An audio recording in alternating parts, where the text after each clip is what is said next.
Before Lisa came out of the bath, I went back to my own room and turned on the laptop. On the screen, the train window was open. Cash balance, 72,610 moles. For someone working at a top company in this other city, it might have been peanuts, but for everyone else, it was a fair sum of money. I built this up from the 2,000 moles I had on hand originally. Every day until night, concentrating without eating or drinking, literally building it up with dogged determination. Taking up 50,000 moles and leaving me with 22,000. Those numbers made me want to throw up. When I don't even want to spend a few dozen moles, was there any need for me to give 50k moles for someone else's sake? Just what did Lisa mean to me? Of course, I owed her for saving me from the police, but that was it. Even though I'm living here, I'm probably paying for that right. So even though Lisa really was in trouble, there was absolutely no reason why I had to part with my own money. On top of that, Lisa had a way of paying back the debt. Sell the old books in her room. That would be all it took. Despite all this, I couldn't shake the mental image of Lisa being that exhausted. For the first time, I learned that watching someone have to part with something truly dear to them could be physically painful for the watcher themselves. And that was why I stared at the laptop screen, unable to move. In my hands was a way to rescue Lisa from her plight. Furthermore, I even had a reason to give it to her. She had said that after selling those books, she would never be able to get her hands on them again. But in my case, that wasn't true. If my investment methods were truly great, if they bring me results between my dreams, then giving away 50,000 rubles wouldn't be one bit of a problem. Just grow the remaining amount like crazy. A few years later, 50,000 rubles would be merely something to sneeze at. With the 2,000 rubles I had, I grew it 35 times to 70,000 rubles in 3 months. If I had faith in the quickness of my ways, then I shouldn't be feeling this hesitation at handing over 50,000 rubles. That means that thing making me hesitate was either wretched stinginess or a lack of faith in my investment methods. I was supposed to have decided that if I couldn't fulfill my dreams, there'd be no point in me living. And yet, even though I was on the verge of declaring that I could not fulfill my dreams, I was losing my nerve. If I couldn't just casually pop off the 50,000 moles, then it'd all be a lie. I'd be a liar.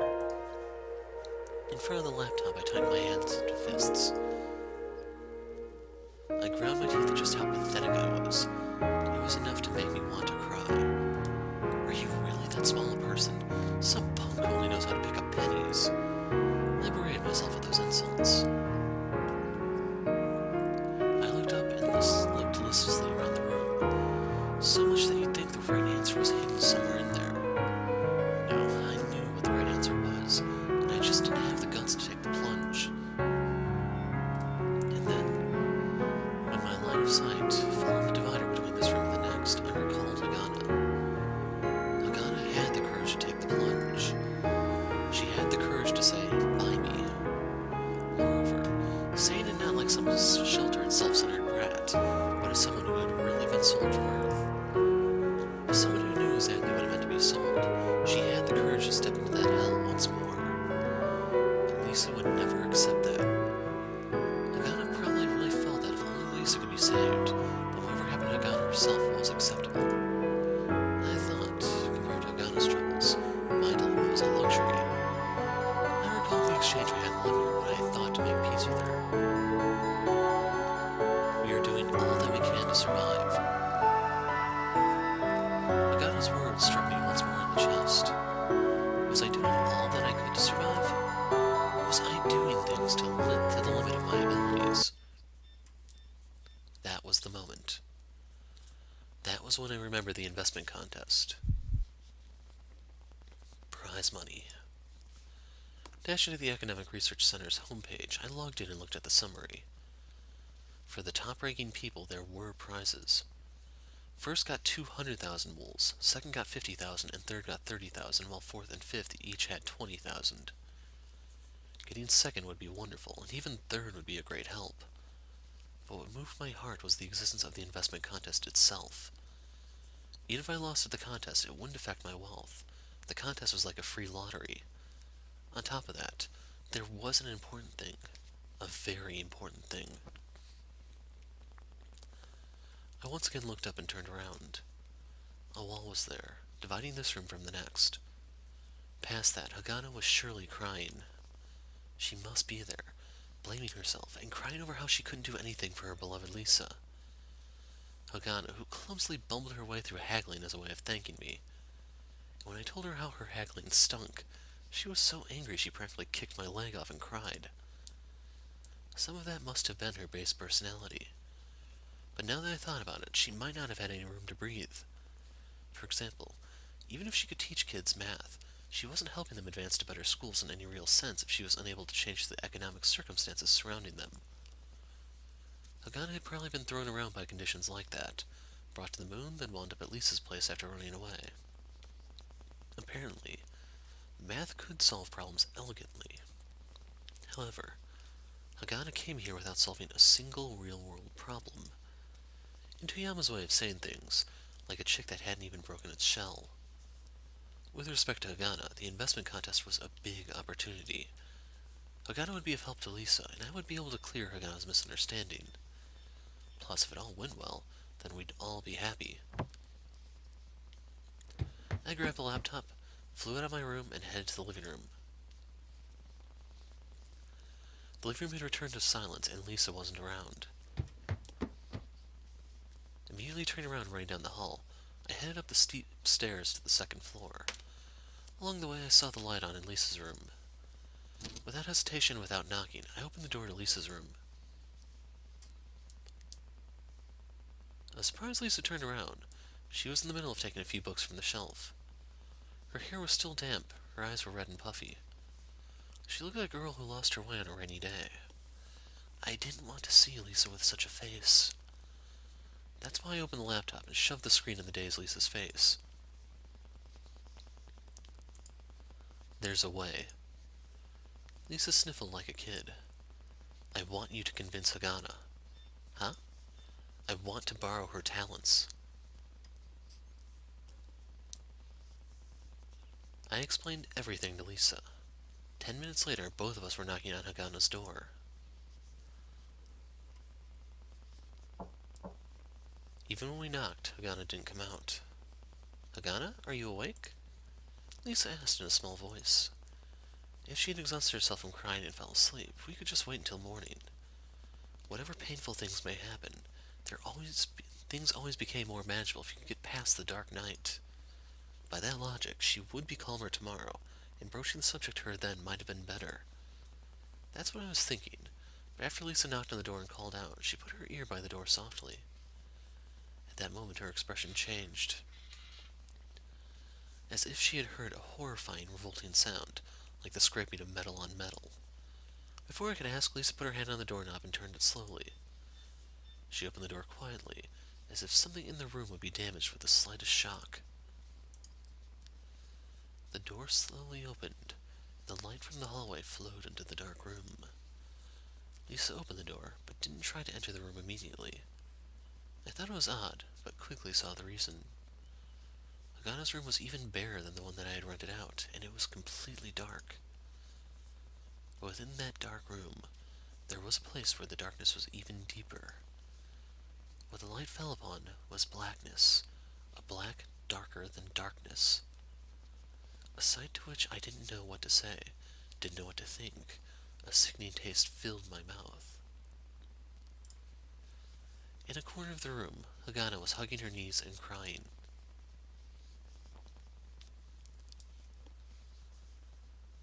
Hagana. When Lisa finally called her name, Hagana's body shook like an absolutely terrified child. Hagana, I have something to talk about. There was no further reaction to Lisa's words. It seemed like she was trying to shrink her already slender body down even more, hugging her knees desperately and burying her face in them. From the looks of it, instead of crying out in sadness, it seemed like she was crying out of anger. Squeeze down, shrink even more. If only I just didn't exist in the first place. That was the kind of anger I felt from her. Hagana. Lisa spoke softly and slowly stepped forward. It wasn't a big room, so she was in front of Hagana in a moment. Hagana's body quivered, then changed position. I had thought it was impossible for her to get smaller, but she pulled her feet in tightly, pulled her head down more, then moved her arms from her knees up to cover her head. So, huh? arms. Hagana was shaking, so much that I could see it all the way from the door. Lisa's profile hardened, harder than if you'd shouted any insult in the world at her. Lisa was furious, but she wasn't angry at Hagana. Just by looking at Hagana, I could understand in a way. She was in the corner of the dark room, protecting her head, visibly shaking. No matter how angry Lisa was, Hagana should have known that there was no need to be this afraid. Even Chris, of all people, probably hadn't been this terrified. Hagana lived a life where she had to tremble in the corner, protecting her head if she made any sort of mistake. Hagana hadn't raised her head and didn't seem to realize that the person in front of her was Lisa. She simply continued to apologize, so desperately the words wouldn't come out. What Lisa was probably angry at was the rain of misfortune that had come down upon Hagana. Lisa crouched down in front of the terrified Hagana. Sensing that, Hagana flinched back. Even though there was nowhere left to retreat, she pulled back. Lisa gently grasped Hagana's thin wrists, and then wrapped her arms around her shaking fingers.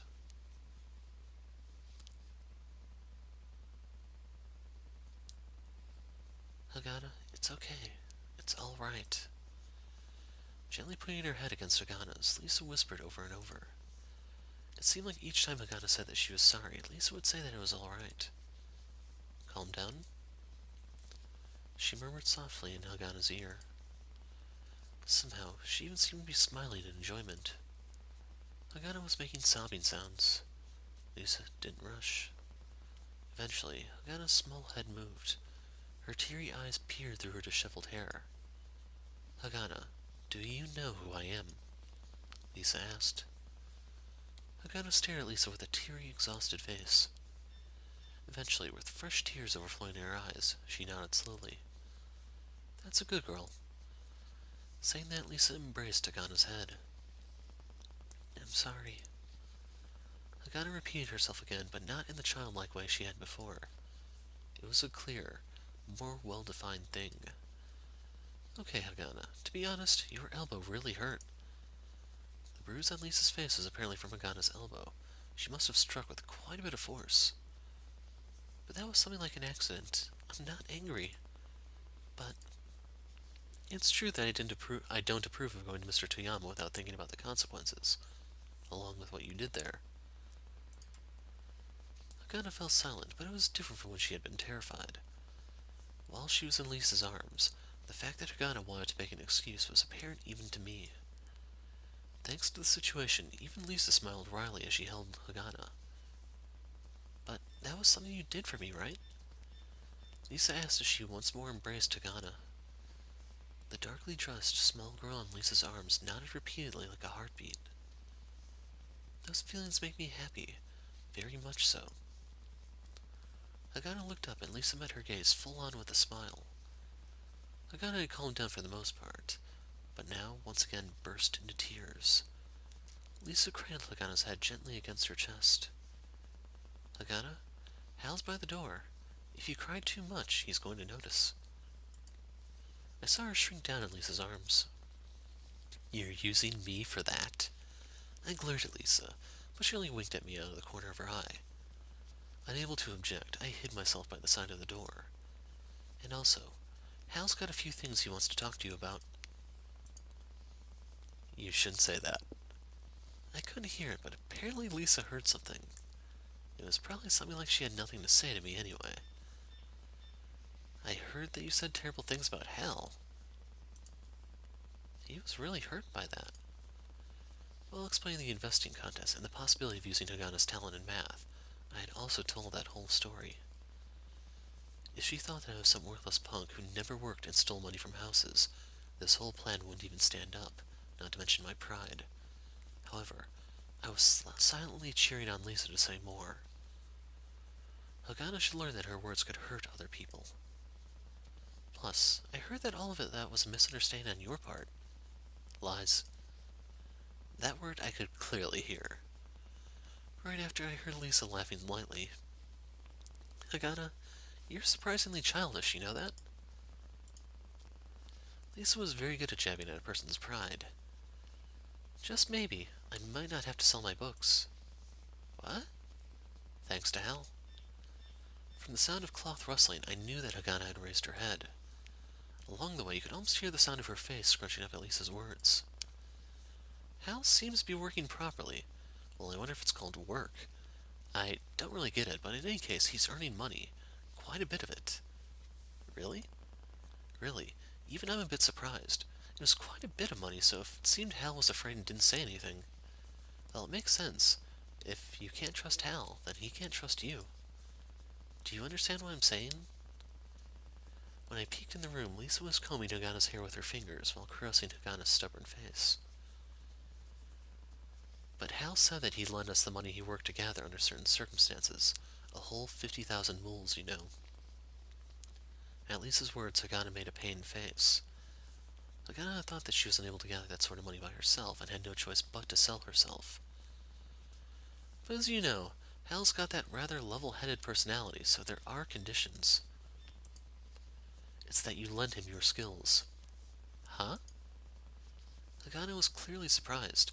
Her eyes had been on the verge of sleep as Lisa brushed her hair, but now they were wide open. Do you understand? Hal is saying he wants to borrow your skills. Mine? Yes, your skill at math.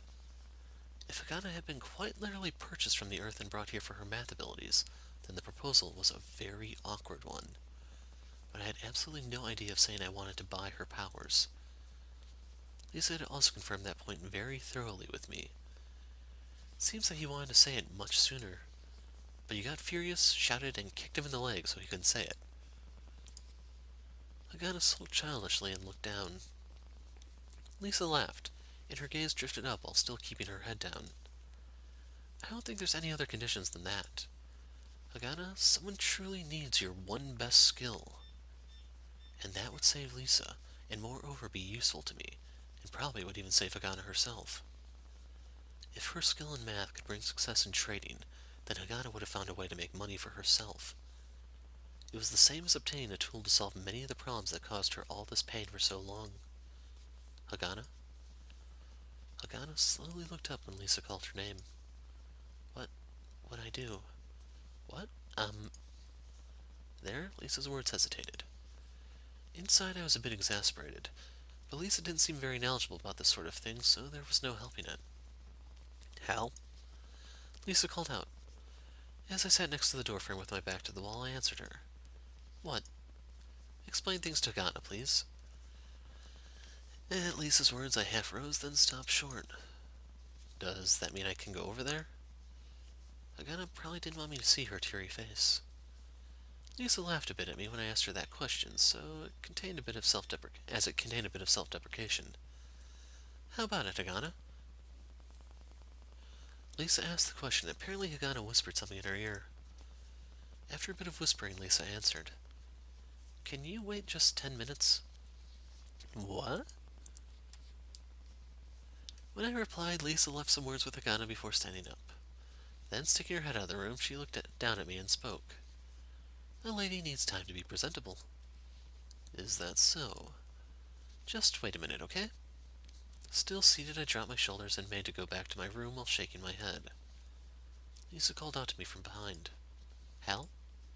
Now what? Thank you. Saying that when I turned my head around, Lisa then popped back into the room. For a while, I continued to stand looking backwards. It's not like we solved any issues this very moment. But even then, the run-down and rusty gears seemed to start moving together again. Whether they'd end up turning smoothly, no one knew. However, as I returned to my room, a lightness was in my chest. Lisa called for me 10 minutes later, and I went out to the living room.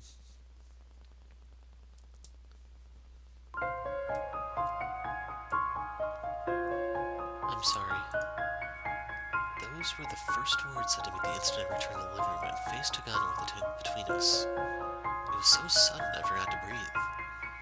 Her eyes still had some traces of her pride, and her lips were somewhat sullenly tight with stubbornness.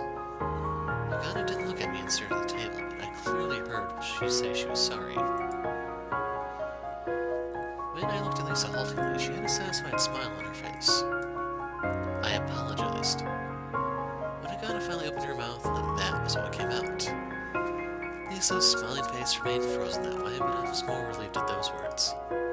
I heard. When I said that, she finally looked at me. That usual piercing gaze was the same, but the sharp, stray cat-like suspicion wasn't there. It was more like a kid who was being stubborn and on a brave face. So, Hal, you're fine with this too, right? It's good. I shrugged. Well then, can you explain things more concretely? I didn't really get it with just one run-through. With that embarrassed laugh, she probably really didn't understand the stuff very well. But even if that were true, then that meant that Lisa trusted me despite not really grasping what I had said. It's not that difficult. With the investing contest, win the investing contest to get 200,000 moles. When I said that directly, Hagana's eyes went so wide they looked almost round. There's that thing called stock investing, right? In a simulation of that, compete with other people, and the guy who earns the most wins. First prize is 200,000 moles. Second is 50,000. So, we just have to get second, right? Third place gets 30,000 moles, which I'd be thankful for. Lisa pressed her lips together lightly, then urged me with her hands to go on. But I don't know anything about stocks. Hagana was the one who interrupted. She was glaring at me bravely, but I saw that she was uneasy. Somehow, once you notice these inconsistencies, Hagana really did seem unsteady and fragile. You're smart, aren't you? It seemed that she had the strength left to handle my jabs. Compared to you, Brat. Hagana! Lisa gave a small warning. Choking off her words with a small ooh, she looked at Lisa. She then looked at me. Compared to you... Compared to you, Hal. I like how she was still rude, it's just she added his name in place at the end. What to do? Then there's no problem, because the rules are very simple. Really? Lisa was the one who asked. The basic idea is to buy a stock when it's low and sell when it's high. Simple, right? Both Lisa and Hagana looked at each other quickly, then turned and looked at me at the same time. That's really all there is. Of course, there's a way to sell high and buy back when it's low, too. But that stuff is for later. Right now, the basis of our talk lies elsewhere. As I spoke, I worked with the laptop and drew up a stock, displaying its trading info. It was the most famous company on the moon, Emerald Industries. If you look at stocks closely, it boils down to one thing. This company's stock, let's say tomorrow, the day after, or even in the next few minutes. In any case, sometime in the future, if you can predict that it will be higher or lower, then you'd be able to profit from it. Spinning the laptop around, I set it in front of Lisa and Hagana. Lisa looked like she was getting a headache just from glancing at the numbers and graphs. Hagana peered intently at it like a cat peering into a mirror. There's a number of places to get clues. Leaning over, I turned the laptop halfway towards myself. Hagana looked at me, then the laptop. First. Hal, why don't you come over here? Well, isn't it hard to explain like that? Saying that, she got up from her chair and walked to the other side of the table, that is to say, my side, and sat next to me. I'm just absolutely no good at this stuff. Lisa said with true distaste. For some weirdo who came to the moon to learn about religious history, she probably didn't mix well with the moon colony's biggest alchemic art. At the very least, listen. As I spoke, I got off my chair and went to where Lisa had been sitting. For an instant I was thinking Hagana might object, but she paid me no heed and continued looking at the information display. Those black eyes of hers, with the laptop screen's white light reflected in them, shone like jewels. When I sat next to her, I spun the laptop towards us. Drawn by that, Hagana's face followed it as if she really were a cat. As if she had only now realized where I was. She gave me a brief glance before turning back to the screen. Okay, stocks have a price. Weekdays from 9 a.m. to 5 p.m. they're traded. When there are lots of buyers, the price obviously goes up. When there are lots of sellers, it goes down. Obviously. Right. But it's hard to predict that obvious thing. Hagana's eyes were wide with curiosity and looked steadily at me. Why? Because no one really knows whether that company would make a profit or not. essentially a piece of ownership of a company. If you buy all the stock that the company issues, then you'd become the owner of the company. If the company makes a profit and you control the company, then it's silly if you don't become rich, right? That's why the stock of profitable companies go up. And if they don't profit, it falls. Exactly. However, whether a company is profitable every single day, no one, not even the company's workers, know. Take Emerald Industries, for example. On the moon and the Earth, they have around 300,000 workers. And if you add in their partners, there's a million. To know every last transaction they make, it's impossible. Then, what do? Don't know. Everyone guesses and trades. I kind of looked up from the laptop and glared at me. Lies. It's true. But then, I kind of said that, then looked back at the screen, then back at me. Everyone is betting money on this, aren't they? Yep, that's why they're guessing very seriously. When Lisa, sitting across from the table, heard this, she gave a little laugh. There's a number of ways to guess. One is to research the company to decide whether it's profitable or not. This Emerald Industries is the only company that can repair the space elevators. Every year, a huge amount of money is sure to come in. On top of that, they're involved in much of the development of the lunar surface. It's an ultra top-ranked company. They also made the dome. That was from when we wouldn't buy the clothes. When I thought about her remembering that conversation, it made me a bit happy. Yep, they also made the two skies. Amazing. Yes, it's an amazing company and everyone thinks it's only profitable. Then we just have to buy this. Basically. But it's obvious that it's profitable, so everyone buys it. When everyone buys it, the price goes up. When that's the case, the price can go up past the price where it should be. See, there's this P/E here. Yeah. If stock is ownership of the company, and if a company had 100 shares, then one share would be worth about 1/100th of the company. Yes. Now, the profit of that company divided among the shares would give an indication of whether the share price was high or not. I played with the laptop screen and enlarged the selected part. If one share of a company was earning only 10 moles, but the stock price was 1 million moles, while another company was earning only 10 moles, but priced at 20 moles, which would you buy? Lisa was already clutching her head in her seat. Meanwhile, Hagana, without the slightest hint of doubt, I don't know, looked at me directly and spoke. The 20 mole stock. Right. For the amount of money paid out, the amount of money earned is different. No matter how great the company, if the stock price continues climbing faster than its profits, then it will inevitably hit an inappropriate price. And I'm supposed to predict that with math? Nope. When I said that, Hagana's brows furrowed. It probably seemed like I was being spiteful or explaining things in a roundabout way. I was sure Hagana didn't feel as upset as she looked. For some reason, I just felt that. But now, you've got a sense of what stocks are, right? Just the parts you explained, Hal.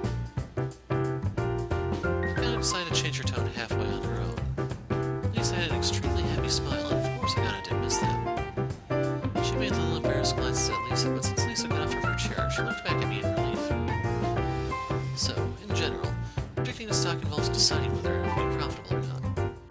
But, like I said before, no one knows what's going on every day, let alone next month, next year. There have been ultra-top-ranked companies that had an accident, paid a deathly amount of compensation, and went out of business. That happens quite a bit. That's why everyone uses a different method of predicting. Math? Calm down. When I laughed, Hagana made a face like I had flicked her nose with my finger. Then she came back to herself and glared at me. From the pout on her lips, she was saying that was embarrassing. If I don't explain some other things first, it's hard to explain why. At my words, Hagana hesitated a little, but eventually nodded. This here is the graph of a stock price. Returning to the information page, I indicated the zigzagging line in the center of the screen. Every day the stock price is plotted and the points are connected. They call these charts. It's all choppy. Exactly. But because Emerald Industries is profitable, it's overall going up in value. Yeah. For other companies, it doesn't work that way. For example, this one, or this, and so on. Yeah. So there's as many graphs as there are kinds of stock and times of trades. Thousands of stocks, decades of time.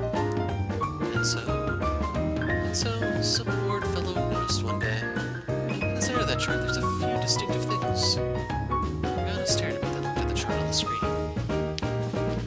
The most famous one would be this head and shoulders thing. See in the center there's a mountain, and on both sides there are small mountains. Isn't it like a person's head and shoulders? Somewhat. When this shape comes up, the big mountain is often the peak for the price, and in the future, the chances that it's going to slide down are high. Really? That's what they say. Don't get mad. I'm saying what from looking at past charts. There's a way to predict what will happen in the future. It kind of looked like a kid used to being tricked and being very cautious, but she managed to nod. It was there that Lisa had stood up from her chair to do something by the sink came up with Coco. Anyway, the method of predicting this, or that of the graph, uses a form of math. For example, Hagana's expression changed. See how there's a smooth line behind the jagged ones? That's also a stock price? That's called a moving average. For example, if you start on May 1st, from there take the last 3 days of prices and then plot the average.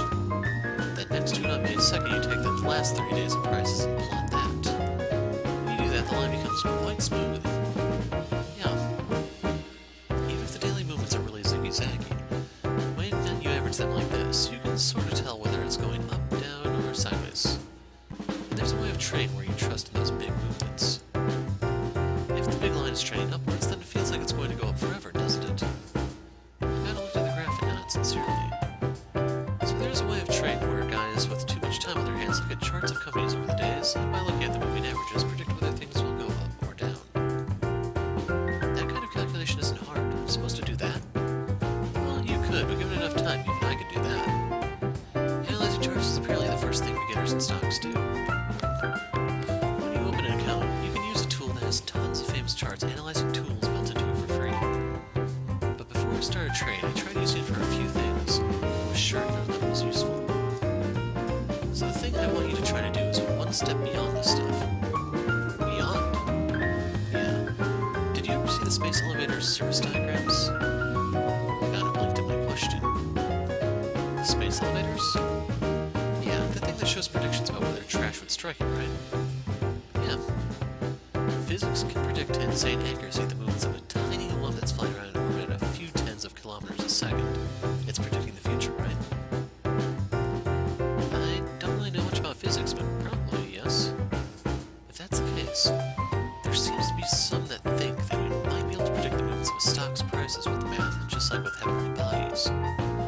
The guy looked quietly at me, then at the screen. So essentially, find formulae that draw this graph. Exactly.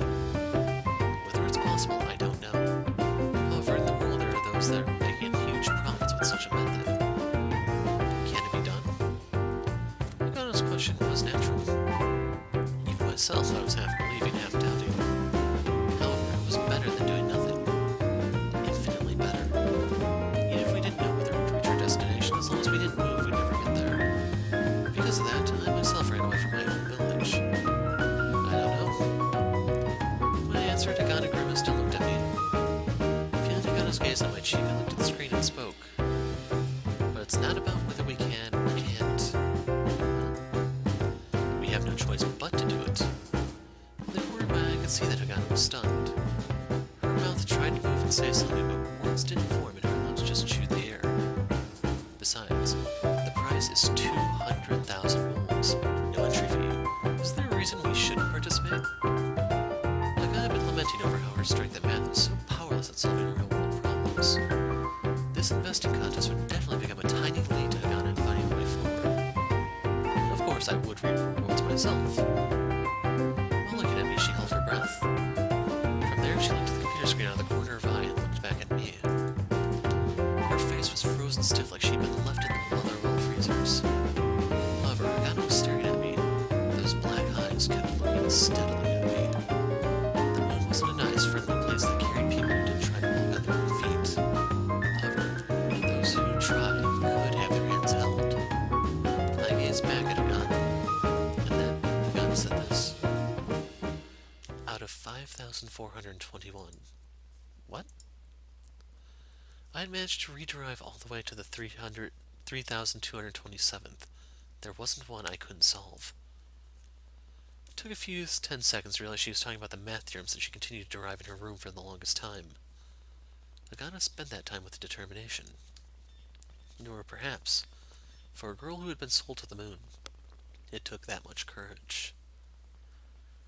Therefore, it should be solvable. Lisa had said that Hagana was a serious girl. I had thought that she was just stubborn, but when I realized that Hagana was clutching her fists fiercely beneath the table, I accepted Lisa's words.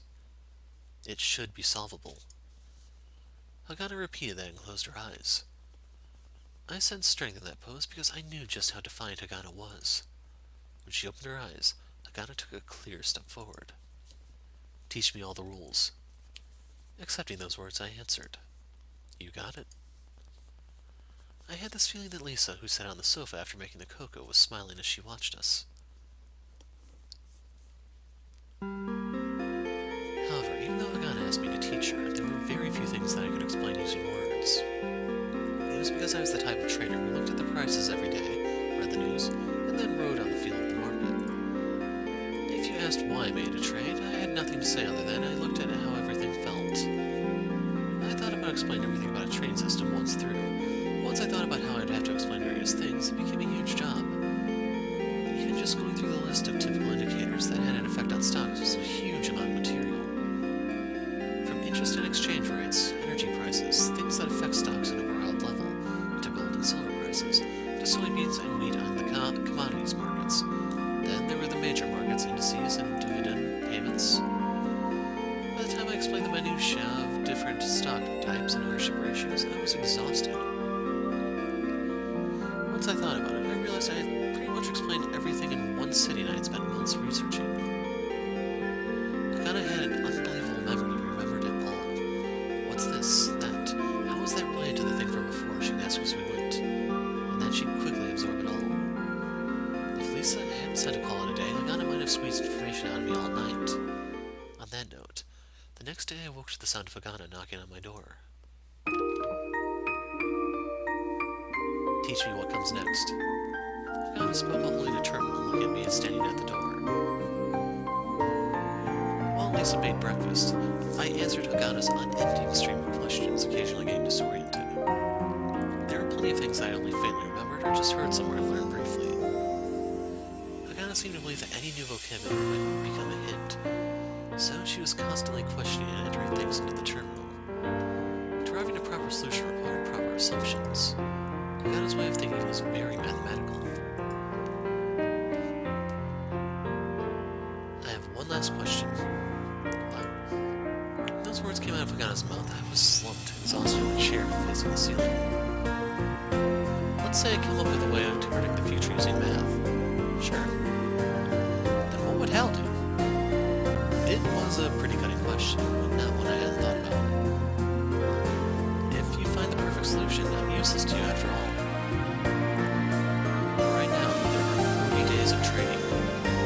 I doubt you'll suddenly come up with the answer tomorrow, so until you find it, I'd probably be of use. You'll tell me how you think the stock price will move in the future using your math. In my own way, I'll make decisions based on the method that would make money for me. If we both think that's going to work, doesn't that sound strong? Of course, if you later come up with a perfect solution. I hunched my shoulders and joked. Then, why don't you manage my money? I don't believe that Hagana would suddenly find the ultimate answer to something that people have searched for over 100 years. But I think she might get someplace that was good enough, and that good enough should be able to bring in an amazing amount of profit. As with just winning this contest, it'd be a great boon to this church, Hagana herself, and myself too. Hagana's black and frighteningly intelligent eyes looked at me and blinked. Then, shifting her gaze quickly, she spoke. Got it. Which part? Both. Hagana answered and then drank the coffee that Lisa made for breakfast, long cold. I'll predict using math, you're going to decide using your own way. And if I'm right, I'll increase Hal's monetary worth. Exactly. When I laughed, Hagana huffed through her nose. It wasn't that she was angry, but she had that disagreeable part to her, so she probably just didn't feel like laughing out of politeness. But the contest comes first. We've got to win this. Yeah. If we don't start today, we won't be able to use the full 40 days. Today, I'll just trade on my own. Is that okay with you? I don't mind, but... If I have a question, can I ask? It was a surprisingly meek way of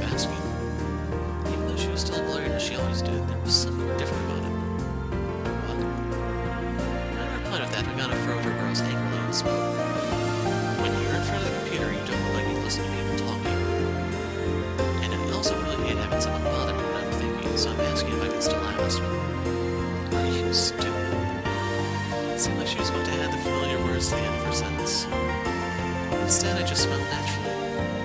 Forgot to be worried about something like that. It was like a miracle. Yeah, it's probably fine. Probably. Hagana's face darkened more as she asked. I spoke in a bit of a mean tone. If you get close the wrong way, my hand might just move on its own. I swung my arm in the air. Hagana apparently recalled when she accidentally hit Lisa in the face yesterday. She made a really disgusted face, but the stubbornness quickly returned. When that happens, I'll hit back. Yeah, the shin you kicked out is still swollen. Hagana winced and looked like she was about to cry for an instant.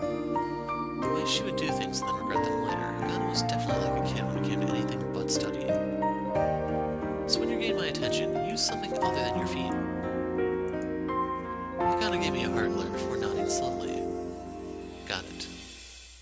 Great. And it's about time to trade. I went back to facing the screen while Hagana sat on the other side of the table looking at me. Hey, you want to watch the trading? Hagana hesitated a bit, then nodded. When I looked around the net beforehand, I learned one thing. The investment contest virtual marketplace had a number of strange stock symbols. For example, the names ranged from things you could more or less guess what they did, like pharma products, or material industries, to simple symbols like A, B, and C. On the net, there were plenty of theories. From them not finishing the contest in time to know there must be a reason things were named that way. Also, information that would be written for one stock often wasn't written for another. The stocks that I looked through weren't those strange stocks, but the ones that seemed to be copying stocks that actually existed. It seemed that everyone else was also choosing to trade on the more approachable stocks, and there was lively trading at great volume of the stocks with familiar symbols. The instant I began to trade, I opened a number of browser windows, while gazing at the price movements. I kept switching windows until my eyes started to ache. I wasn't grasping those movements precisely.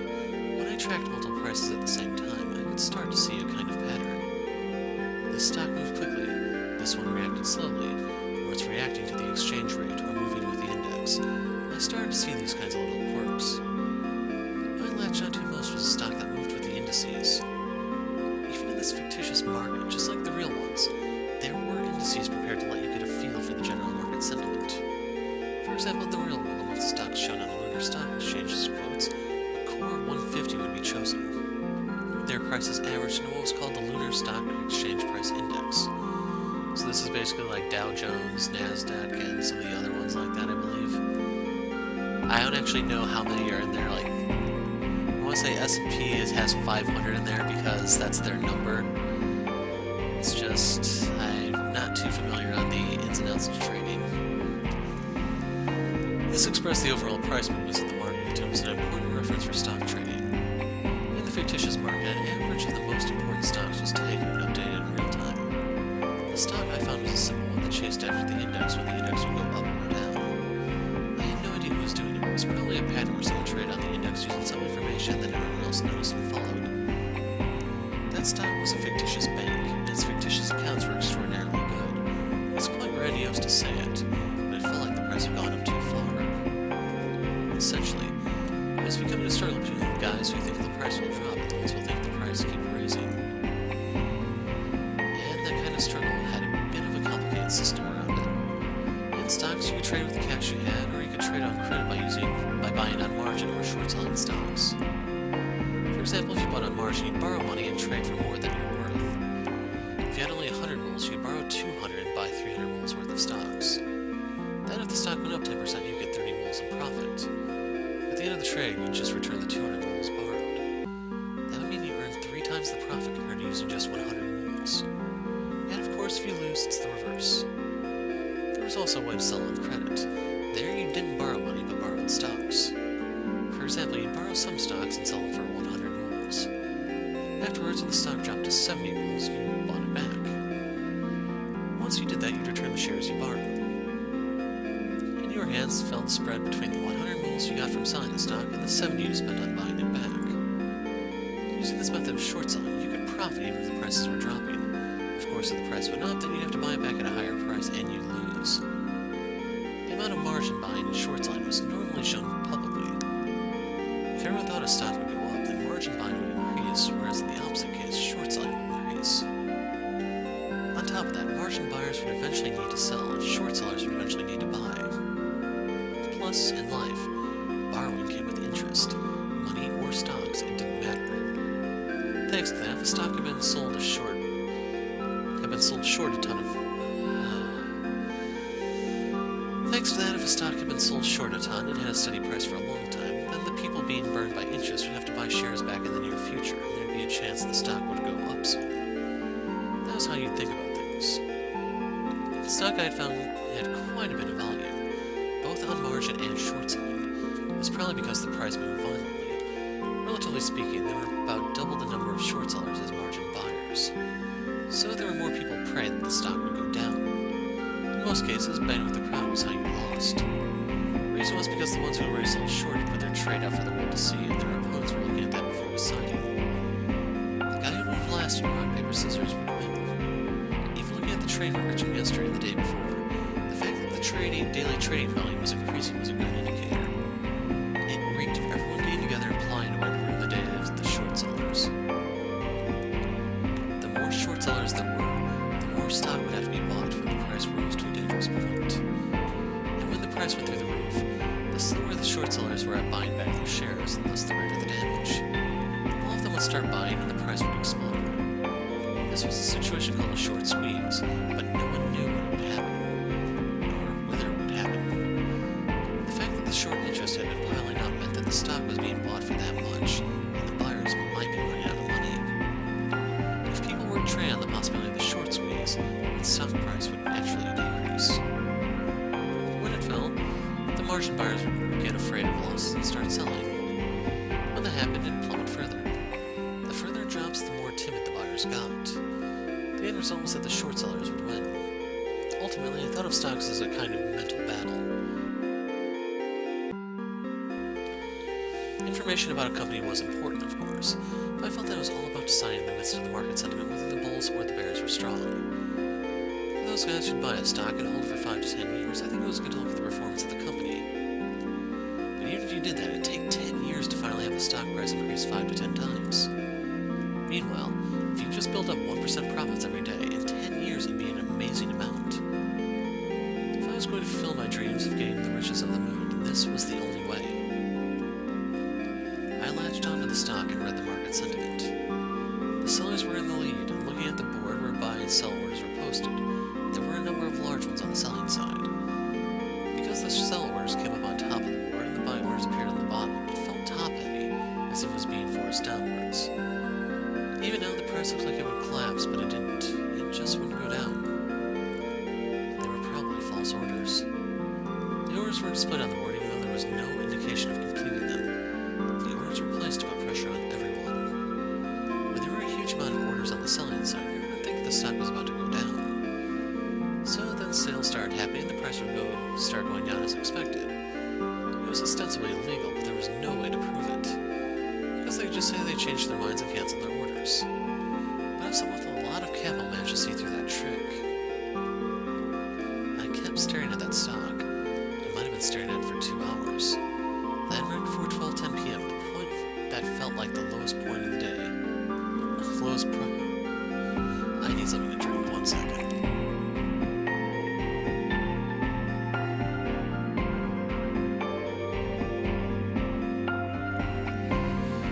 Okay, hopefully I can do this a little bit better. My voice already feels clearer. Then, right before 12:10 p.m., at the point that felt like the lowest price of the slowly declining stock, I bought 1,000 shares at 267 wools, a bit under 27,000 wools. It seemed like a lot, but compared to all the available capital, it was a tiny thing.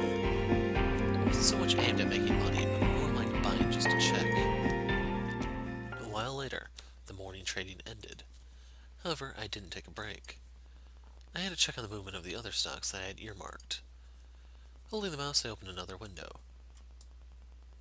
It was then that my eyesight suddenly shook and my body felt caught in an earthquake. What? Apparently someone was shaking me by the shoulders. Are you doing that on purpose? Next to me, Hagana had on an extremely suspicious look. You'd almost say that she looked worried. I looked at Hagana for a while, then shook my head to the side.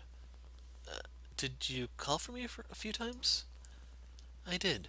You weren't even blinking. I thought you passed out. Oh, that explains why my eyes are dry. I closed my eyes and gave a big stretch. Popping sounds came from my neck and back. So? Huh. So, what was happening? Why were you staring at the same screen? We were both peering at the laptop screen together, and Hagana was very close. Moreover, Hagana apparently had a habit of putting her face close when she was being serious. Hagana said wafted over in time with her movements, and I pulled back hurriedly. It was something like Lisa's, but yet an altogether different sweet scent. I had a feeling that was something I shouldn't be inhaling, especially when I was in the middle of training when I had to be alert. I have to explain everything? Please? I had told her to speak plainly when she was asking for favors. To Hagana's direct words, I gave in and explained my decision criteria as best I could remember. Partway through, it didn't look like there would be enough time, so warming up the pilaf from the local Chinese restaurant where Lisa worked, I ate and explained. In general, Hagana's face was frowning, not because she didn't understand my explanation, but more because she didn't know how to express it numerically. Plus, there was a more direct issue. So, what is this sentiment there? I don't get it at all. Sentiments, well, what do you use to determine it? Well, for example, trade volume, info about the company, and the sentiment. Hagana gave me an exasperated look at my circular explanation. If I could explain it properly, I would. But if I manage to explain it and you finish your theorem, then you won't need me, right? That's true. So yeah, since it's like that, until you don't need me, can't I be the only one who understands it? It was a pretty cheap reason. Hagana's face made it obvious that she thought so too. However, I wasn't trying to hide it on purpose, and it seemed that she understood at least that much. Sighing, I quickly moved spoonfuls of pilaf to my mouth. If you lost in that trade just now, then would that mean your thinking was wrong? That would mean your thinking was wrong. It's not a question. Oops. Well, in the end, just look at the results, bud. But? At Hagana's question, I looked at the computer screen that wasn't showing movements. I'll probably win. Why? Sentiment. Hagana made an angry face and glared at me while I smiled a bit. I wasn't just saying I would win out of pride. This stock just reeked of sketchiness. It was something I hadn't smelled in a while. The feeling of a big play. How about we run it up some more? Huh? What? Letting you use it all isn't right. I won't be able to use any. I won't use it up. Then how about we each use 5 million? As I spoke, I moved the mouse and was about to trade. Hagana was the one who stopped me. That's also not right. If my theorem is correct, I should be using more. But you don't have a theorem yet. That's why it's not fair for you to use it all before that happens. I won't use that much. Plus there's a smell of a big play. This will work. I'm going to add on more orders. This time Hagana stopped me by hitting my hand. I want you to explain. I can't understand if you say sentiment. That was when I got angry and raised my voice. Oh, shut up. I said this is going to work. Based on what? Gut feel. Hey, before you start questioning my decisions, why don't you first finish your theorem? The two of us were banging foreheads, glaring at each other. Suddenly Hagana's eyes shifted to the window. When I followed suit, my eyes met those of Chris outside the window. She probably came by in the middle of a delivery. She had her fists clutched to her chest, and her eyes were glued to us like she was watching a sports match or something. When Chris's eyes met mine at Hagana's, she shrank back reflexively. Our eyes locked for a few more seconds before she turned around and suddenly ran away as fast as she could. Her face was bright red, so it was obvious what kind of misunderstanding she was having. Oh shit, get out of the way. Shit, get out of the way, what? Shut up. Jumping up from the chair, I ran to the window, but I could already see Chris's back on top of the roof of the house across the street. When I had asked the lieutenant what turned on the light, she seemed to like that kind of turn, too. Hanging my head like I was fighting off a headache, I put my hands on the window frame. Did you have to talk to Chris? Hagana asked a simple question from behind. Well, I had to talk to her to clear up this misunderstanding, but that felt plenty stupid, so I got up. It's nothing. Then what was that? Because of the look in her eyes, it sounded suspiciously like she was making me look like a fool. But there was no doubt that I was a fool, so I just sat back and spoke. She ran, so I felt like chasing. I see. Hagana tilted her head slightly, then nodded, as if acknowledging that such things did happen from time to time. In the end, I promised I'd use only 3 million moles, whichever way I wanted. However, if my asset management was good, then I could move up to using half. Later, finding an opening and adding to my previous purchase, I ultimately bought an extra 3,000 shares at an average of 266 moles each. A bit under 800,000 moles. If this were the real world, it would have been a nerve-wracking number, but it was fake money, so it wasn't scary. Plus, just thinking that there was a mere 2.2 million mole reserve left felt reassuring. If I used margin, I could triple that capital, but I felt that was too early to do so. Putting leverage on trade should only be done when it's the right time. So until the end of trading at 5 o'clock, I bought and sold 2 other stocks.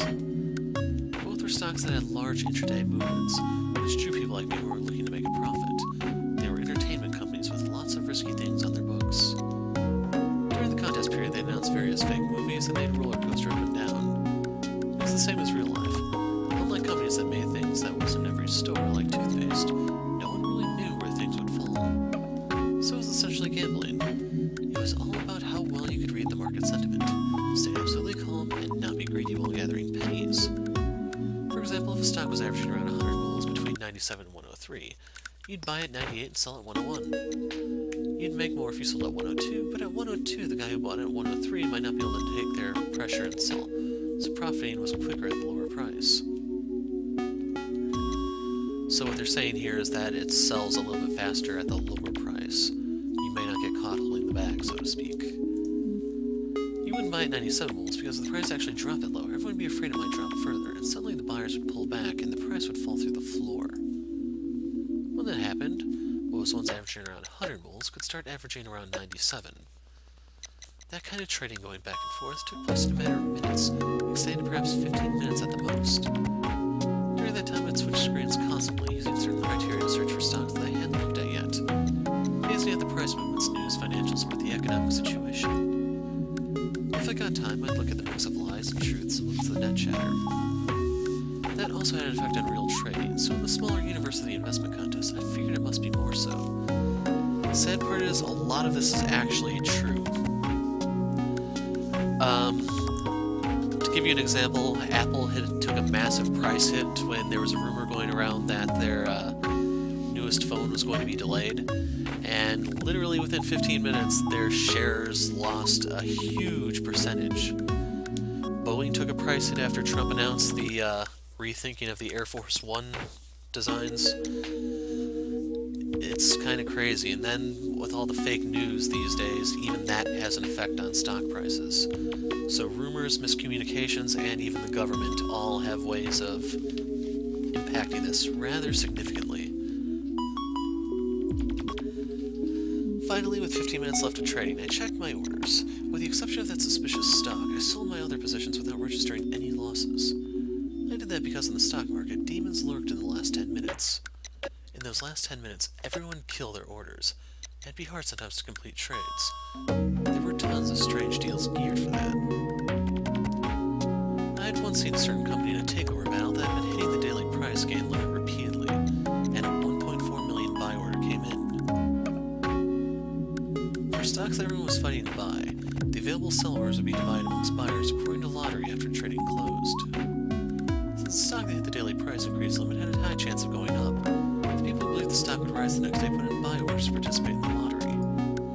Since the more orders you put in, the higher the chance you'd win the lottery, tons of orders were put in. Then, 5 minutes before the end of trading, a sudden order of exactly 1.4 million shares valued at 200 million moles came in instantly, throwing the stock into the limit for a daily price drop. The trade lines were jammed in the 5 minutes before closing, so there were people who noticed the irregularity and even then couldn't cancel their order. Upon placing an order, disclaimers for these types of situations would appear by default. Thousands of people were cast from heaven to hell in the final moments. Later it was revealed that one of the investment funds that later invested in this company had sold every last share of their stock. 10 minutes. At that time, just by pure chance, I was saved because I hadn't put my hand in. Since then, except for trades with special reasons, I always closed up 15 minutes beforehand. At 4:48, I closed all my positions except for that one suspicious stock. After that, I watched the remaining stock positions closely, checking to make sure the demons didn't come out. Even knowing that was a futile thing, I set up an order to liquidate. All that was needed was to click a button to send it. 4:58, 4:59, 5 o'clock on the dot. The world of numbers came to a stop. Phew. Giving a sigh, I leaned back into the chair for the first time in hours. Slowly, the feeling of fresh blood flowing through my brain came. I ended the day up 120,000 mools.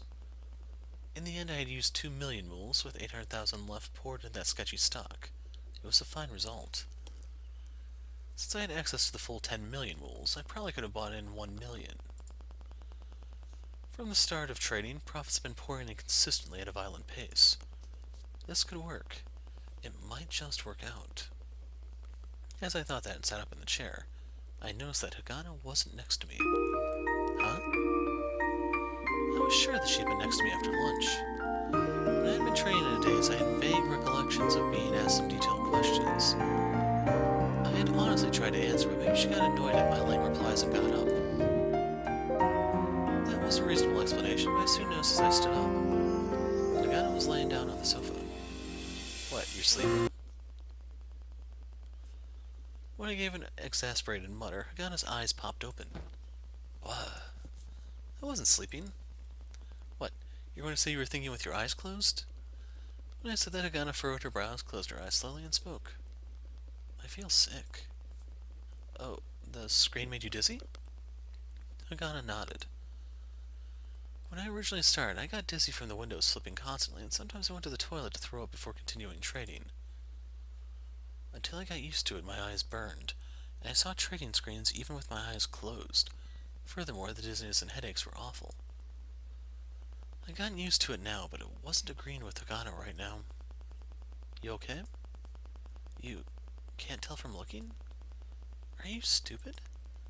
She seemed to want to add that, but apparently she was really feeling sick and didn't have the strength. You want a drink? No, I said I'm sick. Blunt. I felt that drinking something cold when you're feeling queasy can be refreshing, but I didn't say it. I shrugged and went to the coffee maker and filled a cup with the last dregs. There was only half a cup, but I loaded it with milk to fill it up. At this rate, you're a ways from getting what I need when I say sentiment. You made a profit? With her eyes still closed, Hagana changed the subject. I did. How much? 120,000 mools. Of course, it's with fake money. If it were real, well, I wouldn't be able to stop laughing. But if I had 10 million mool at my disposal, just making a 1% profit would be 100,000 mools. That's how the world worked. The rich got richer. But even if I made 1% every day, I wouldn't be able to catch up. Really? The guy on top is someone with that stupid name, Mr. Trudge or something. Right now, with 23 days of trade, he has 49.52 million mools, up almost 5 times. How is he doing that? No clue, but I think he's the same type as me. Type. He makes a ton of trades over and over. However much a company can skyrocket, in 40 days I invested double, maybe triple.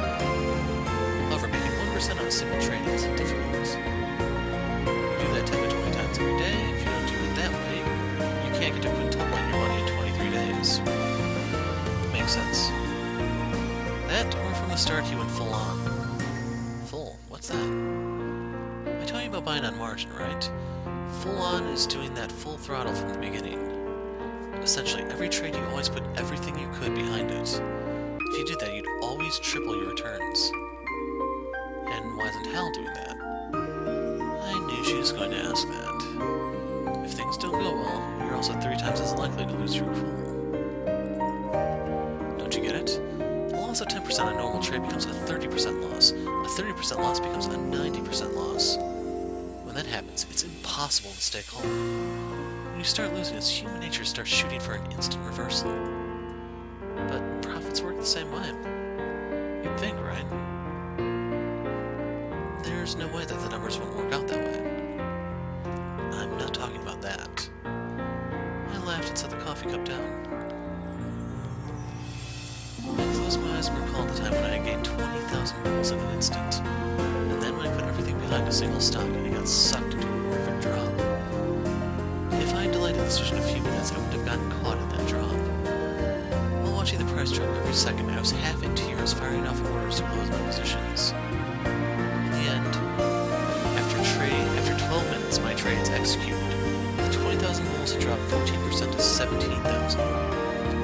Certainly, it was still 8 times the 2,000 rubles I had started with, but that wasn't comforting, and I felt like I had a huge loss. That was the moment I learned that regardless of how much you started with, whenever your money dropped under the highest point it ever reached, it hurt badly. On top of that, the pain and frustration lingered with you. It was so bad I had written warnings to myself on paper and stuck it to the computer. Don't fall into despair. If you keep doing what you're doing, the money will keep growing. To trade with 3 times the money, you've got to have 3 times the guts. In that case, yeah, Hal shouldn't be playing with that. What? When I looked at Hagana in irritation, she still had her eyes closed, but the tiniest hint of a smile was on her face. A joke. When I stared at Hagana as though she were a dog that had suddenly started talking, she got up slowly. You feeling well enough to get up? No, but I've got lectures. Oh, right. I forgot you were a teacher. Hagana nodded, then somehow managed to get up and walk off unsteadily. Hey, that's dangerous. It's fine if you're a bit late, right? Hagana was stumbling around like someone in the dark, so I got up from my chair and grabbed her hand. Hagana didn't throw my hand off, but also didn't say thanks in response. It's not fine.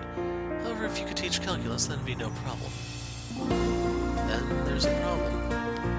Thus, I have to go. Everyone has dreams. Dreams? When I asked her, Hagana just turned her eyes towards me. Then she slid her hand out of mine and walked off. Watching her walk unsteadily to her room to get her things, I muttered.